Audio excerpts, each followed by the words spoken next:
Pernahkah kalian merasa bahwa dunia yang kita tinggali ini punya celah?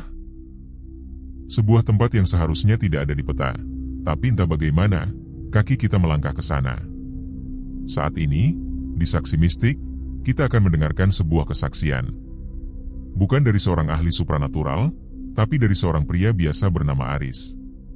Seorang kurir ekspedisi yang hanya ingin menyelesaikan tugasnya, namun justru berakhir menjadi saksi atas sebuah desa yang secara logika tidak mungkin ada. Siapkan kopi kalian, matikan lampu, dan mari kita masuk ke dalam perjalanan Aris. Tahun 2022, bulan November. Aris adalah seorang pria berusia 30 tahun yang sudah 2 tahun menggantungkan hidupnya di aspal. Baginya, aspal adalah teman, dan GPS adalah penunjuk jalan hidupnya. Aris bukan orang yang penakut. Dia sudah biasa mengantar paket ke pemakaman, ke rumah kosong, atau ke ganggang sempit yang gelap di pinggiran kota. Hari itu, hujan turun sejak sore. Jakarta, atau kota manapun kalian menyebutnya, terasa lebih dingin dari biasanya. Aris baru saja ingin menutup aplikasinya pukul 9 malam. Badannya pegal, jaketnya lembab oleh sisa hujan. Namun, tepat saat jempolnya hendak menyentuh tombol offline, sebuah notifikasi masuk. Orderan pengantaran paket kilat. Tarifnya tidak masuk akal. 3 kali lipat dari tarif normal. Aris terdiam sejenak. Matanya tertuju pada titik pengantaran. Nama daerahnya asing. Dusun Karangsunyi. Aris mengerutkan kening. Dia sudah hafal hampir seluruh pelosok wilayah ini, tapi nama Karangsunyi tidak pernah terdengar di telinganya. Ia mencoba memperbesar peta di layar ponselnya. Titiknya berada di balik perbukitan hutan jati, cukup jauh dari jalan raya utama. Ah, mungkin desa baru, pikir Aris. Uang tambahan itu terlalu menggoda untuk dilewatkan. Istrinya sedang hamil tua, dan setiap rupiah sangat berarti. Tanpa firasat buruk, Aris menekan tombol terima. Ia tidak tahu bahwa tombol itu adalah pintu masuknya ke dunia yang berbeda. Perjalanan dimulai dengan normal. Namun, setelah melewati batas kota, aspal yang tadinya mulus berubah menjadi jalan tanah yang berlubang. Aris mulai merasa ada yang aneh. GPS-nya mulai bertingkah. Panah biru di layarnya seringkali berputar-putar, seolah kehilangan arah. Sinyal susah di sini, gerutu Aris dalam hati. Di kanan kirinya kini hanya ada pohon jati yang menjulang tinggi. Daun-daunnya yang kering berserakan di jalan, tergilas ban motornya dengan suara kretek-kretek yang memecah keheningan. Tidak ada lampu jalan. Satu-satunya cahaya hanya berasal dari lampu depan motornya yang mulai meredup terkena uap dingin. Anehnya, Aris merasa udara di sini tidak lagi dingin karena hujan, tapi dingin yang kering. Seperti dingin di dalam ruang penyimpanan es. Tiba-tiba, Aris mencium bau sesuatu. Bau kemenyan? Bukan. Ini bau bunga kenanga yang sangat menyengat, bercampur dengan bau sesuatu yang busuk, seperti bangkai tikus yang sudah berhari-hari. Aris menghentikan motornya di sebuah pertigaan. Di sana berdiri sebuah gapura tua dari bata merah yang sudah lumutan. Tidak ada tulisan apapun di gapura itu, kecuali pahatan wajah raksasa yang matanya melotot ke arah jalan. GPS-nya berbunyi, Anda telah sampai di tujuan. Aris melihat ke depan. Di balik gapura itu, terlihat lampu-lampu minyak temaram dari rumah-rumah panggung kayu. Tapi ada yang salah. Suasananya terlalu sunyi. Tidak ada suara televisi, tidak ada suara orang mengobrol, bahkan tidak ada suara gonggongan anjing. Hanya ada suara angin yang seperti membisikkan satu kata berulang-ulang. Pulang. Pulang.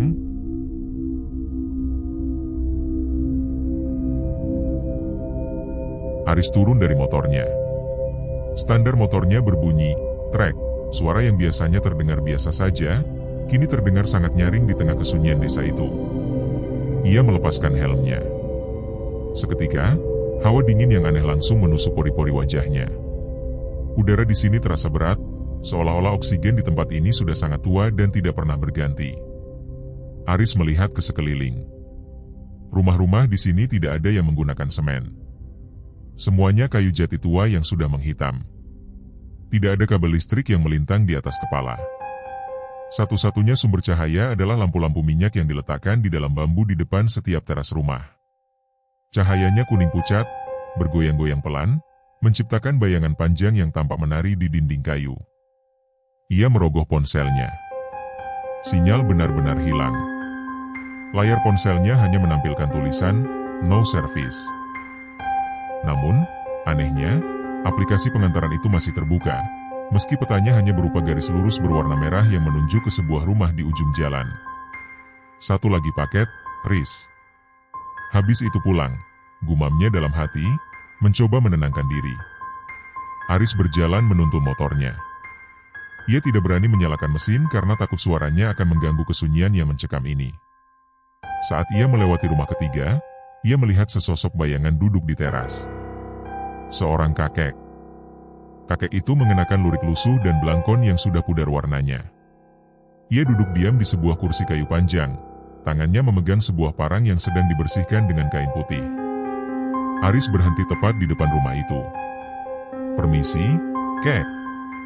Mau tanya, rumah Pak Marto di sebelah mana ya?" Tanya Aris dengan nada sopan yang sedikit bergetar. Kakek itu tidak langsung menjawab. Ia terus menggosok kerisnya. Gerakannya sangat lambat, saking lambatnya, Aris sempat berpikir kakek itu adalah sebuah patung. Setelah beberapa detik yang terasa seperti berjam-jam, kakek itu mendongak. Matanya, Aris tersentak. Mata kakek itu tidak memiliki bagian putih. Semuanya berwarna abu-abu keruh, seperti mata orang yang sudah lama terkena katarak parah. "Lurus saja, rumah yang pintunya tidak tertutup," jawab si kakek. Suaranya tidak terdengar seperti keluar dari tenggorokan. Suaranya kering, seperti gesekan dua lembar kertas amplas. Aris menyadari satu hal lagi yang membuat bulu kuduknya berdiri sempurna. Kakek itu tidak berkedip. Sama sekali. "Terima kasih, Kek." Aris bergegas pergi tanpa menoleh lagi. Akhirnya, Aris sampai di depan rumah yang dimaksud. Rumah itu paling besar di antara yang lain, tapi juga yang paling rusak. Atap sirapnya sudah banyak yang lepas, dan tanaman merambat menutupi hampir seluruh bagian samping rumah. Sesuai ucapan si kakek, pintu rumah itu terbuka lebar, menampakkan kegelapan di dalamnya yang seperti mulut raksasa yang siap menelan siapapun. Aris mengambil paket dari tas belakangnya. Sebuah kotak kayu kecil yang dibalut plastik hitam. Beratnya tidak seberapa, tapi saat ia memegangnya, tangannya terasa kesemutan, seolah ada aliran listrik statis yang merambat dari paket itu ke tubuhnya. "Pak Marto?" "Paket?" seru Aris dari depan pintu. Tidak ada jawaban. Aris melangkah masuk ke teras. Lantai kayu di bawah kakinya berderit hebat. Tiba-tiba, dari kegelapan di dalam rumah, muncul sesosok pria tinggi besar. Ia mengenakan pakaian serba hitam, mirip pakaian pesilat zaman dulu. Wajahnya tertutup bayangan, tapi Aris bisa melihat kumisnya yang tebal dan kulitnya yang pucat pasi, pucat seperti mayat yang sudah direndam air. "Letakkan di sana," perintah pria itu, sambil menunjuk ke sebuah meja kayu di tengah ruangan. Di atas meja itu, Aris melihat ada sesuatu yang aneh. Ada sebuah piring tanah liat berisi bunga 7 rupa, sebuah lilin merah yang baru saja dipadamkan, dan sebuah foto hitam putih yang sudah menguning. Mata Aris tidak sengaja melirik ke arah foto itu. Jantungnya serasa berhenti berdetak. Foto itu adalah foto seorang pria yang sangat mirip dengan Aris. Bukan hanya mirip, tapi identik. Mulai dari tahi lalat di bawah matanya, hingga bentuk rambutnya. Di bawah foto itu tertulis sebuah nama dan tahun. Raden Arisworo, 1922. "Sudah 100 tahun. Bisik pria tinggi itu. Kini ia berdiri tepat di belakang Aris. Bau bunga kenanga dan bangkai tikus itu kembali menyengat, kali ini begitu kuat hingga membuat Aris mual. "Isi paket itu adalah milikmu yang hilang, Cah Bagus," lanjut pria itu dengan nada yang sangat rendah. Tanpa sadar, Aris merobek plastik hitam paket tersebut. Kotak kayu di dalamnya terbuka. Isinya bukan barang elektronik atau dokumen. Isinya adalah sebuah jari manusia yang masih segar, mengenakan sebuah cincin perak dengan batu hitam besar. Dan yang membuat Aris lemas seketika adalah, ia mengenali cincin itu. Itu adalah cincin warisan ayahnya yang hilang setahun lalu saat ayahnya meninggal. Dunia Aris serasa runtuh. Cincin itu, ia sangat mengenalnya. Guratan di pinggiran peraknya, warna batu hitamnya yang kusam. Itu adalah benda yang ia pakaikan sendiri ke jari jenazah ayahnya saat pemakaman setahun lalu. Bagaimana mungkin benda itu ada di sini? Di dalam paket yang ia antar ke antah berantah? Aris tidak sanggup lagi berpikir jernih. Instingnya hanya meneriakkan satu kata, lari. Tanpa memedulikan Pak Marto yang berdiri kaku di belakangnya, Aris berbalik arah dan menerjang pintu keluar. Ia melompat dari teras rumah kayu itu, kakinya mendarat keras di tanah yang kini terasa sangat dingin, sedingin es. Ia berlari menuju motornya. Tangannya gemetar hebat saat merogoh kunci di saku jaket. Ayo nyala, bisiknya histeris. Ia memasukkan kunci. Ceklek. Layar speedometernya menyala, tapi hanya menampilkan angka-angka acak yang bergerak cepat, seperti mesin yang sedang rusak. Ia menekan tombol starter. Dret. Mesin motornya batuk, tapi tidak mau menyala. Di saat itulah, Aris menyadari sesuatu yang mengerikan. Dari setiap rumah panggung di desa itu, satu persatu pintu terbuka. Para penghuninya keluar. Kakek yang tadi membersihkan keris, ibu-ibu yang tadi diam di dalam rumah, hingga anak-anak kecil. Mereka semua keluar dan berdiri di teras masing-masing. Mereka tidak berteriak, tidak mengejar. Mereka hanya berdiri diam, menatap ke arah Aris dengan mata abu-abu mereka yang keruh. Dalam remang lampu minyak, Aris melihat pemandangan yang membuatnya ingin muntah. Orang-orang itu tidak menginjak lantai. Tubuh mereka mengambang beberapa senti di atas papan kayu. Dan saat mereka bergerak menuruni tangga, mereka tidak berjalan, mereka meluncur perlahan, seperti asap yang ditarik oleh angin. Pergi dari sini, pergi. Aris berteriak pada dirinya sendiri. Ia melepaskan motornya. Ia sadar, mesin itu tidak akan menolongnya di sini. Aris mulai berlari sekuat tenaga menuju gapura bata merah tempat ia masuk tadi. Namun, setiap kali ia menoleh ke depan, gapura itu seolah makin menjauh. Jalan tanah di bawah kakinya terasa seperti melar, memanjang tak terhingga. Aris memutuskan untuk keluar dari jalur jalan utama. Ia menerjang masuk ke dalam hutan jati yang mengelilingi desa. Ia pikir, bersembunyi di balik batang pohon besar akan lebih aman. Namun, ia salah. Hutan jati itu bukan hutan biasa. Pohon-pohon di sini berdiri terlalu rapi, seperti barisan tentara yang sedang mengepungnya. Daun-daun jati yang kering di bawah kakinya kini terdengar seperti jeritan setiap kali ia menginjaknya. Aris berhenti sejenak di balik sebuah pohon jati yang sangat besar. Ia mencoba mengatur napasnya yang sudah sesak. Di tengah kegelapan itu, ia mendengar sesuatu. Riz. Aris. Suara itu sangat lembut. Suara yang sangat ia kenal. Itu suara almarhum ayahnya. Aris menoleh perlahan. Di antara kabut tipis yang mulai turun, ia melihat sesosok pria duduk bersila di bawah pohon jati. Pria itu mengenakan kemeja batik kesukaan ayahnya. Namun, saat Aris mendekat, sosok itu perlahan berubah. Kulitnya mulai mengelupas, matanya berubah menjadi lubang hitam yang dalam. Cincinnya, Riz kembalikan jarinya. Aris berteriak ketakutan. Ia jatuh terduduk. Saat itulah ia melihat ke tanah. Di sekelilingnya, ternyata bukan hanya daun jati kering. Ada banyak sekali benda-benda modern yang berserakan. Helm ojol yang sudah pecah, tas kurir yang sudah lapuk, ponsel-ponsel lama yang layarnya sudah retak. Aris menyadari sebuah kebenaran yang mengerikan, ia bukan kurir pertama yang datang ke sini. Desa Karangsunyi adalah sebuah perangkap waktu. Sebuah tempat bagi mereka yang serakah akan uang tambahan, mereka yang mengabaikan firasat demi mengejar target. Tiba-tiba, tanah di bawahnya bergetar. Dari kejauhan, terdengar suara langkah kaki yang sangat berat. Sesuatu yang sangat besar sedang bergerak di antara pohon jati. Sosok itu tingginya melampaui pohon-pohon di sana.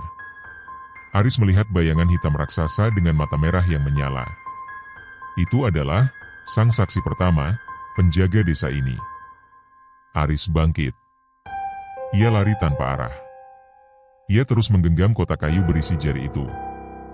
Ia merasa, selama ia memegang kotak ini, desa ini tidak akan membiarkannya pergi. Tenaga Aris sudah habis. Ia tersungkur di sebuah parit kering. Kepalanya pening, pandangannya kabur. Ia melihat sosok raksasa itu semakin dekat, tangannya yang besar dan penuh bulu hitam hendak meraih tubuhnya. Dalam kepasrahan, Aris teringat istrinya. Ia teringat bayi yang sedang dikandung istrinya. Dengan sisa tenaga terakhir, Aris melemparkan kotak kayu itu sejauh-jauhnya ke arah sosok raksasa itu. "Ambil." "Saya tidak mau," teriak Aris sekencang mungkin. Saat kotak itu menyentuh tanah, sebuah ledakan sunyi terjadi. Seketika, hutan jati itu berputar hebat. Suara-suara bisikan itu berubah menjadi jeritan yang memekakan telinga. Aris merasa tubuhnya ditarik ke dalam lubang hitam yang sangat dalam, dan semuanya menjadi gelap. Aris membuka matanya. Hal pertama yang ia lihat adalah lampu putih yang menyilaukan. Bau obat-obatan menusuk hidungnya. Ia berada di rumah sakit. Seorang perawat menghampirinya. "Pak Aris? Alhamdulillah, Bapak sudah sadar.